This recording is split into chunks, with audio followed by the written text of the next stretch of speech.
শেষ ওভারের নাটকে জিম্বাবুয়ের মুখের গ্রাস কেড়ে নিল শ্রীলঙ্কা।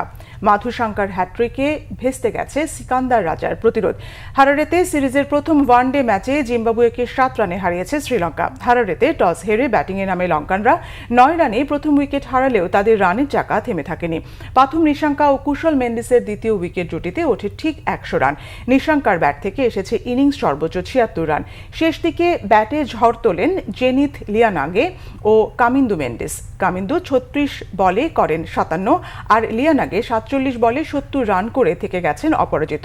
শ্রীলঙ্কা 8 উইকেটে তোলে 298 রান।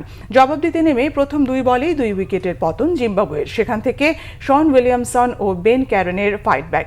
তৃতীয় উইকেটে উঠল 118 রান। কারেনের ব্যাট থেকে এলো 70, উইলিয়ামসের সংগ্রহ 57। জিম্বাবুয়ের স্বপ্ন বাঁচিয়ে রেখেছিলেন সিকান্দার রাজা। প্রথম 2 বলে 2 শেষ ওভারে জয়ের জন্য জিম্বাবুয়ের প্রয়োজন 11 রান। উইকেটে তখন তাণ্ডব চালাচ্ছেন সিকান্দার রাজা।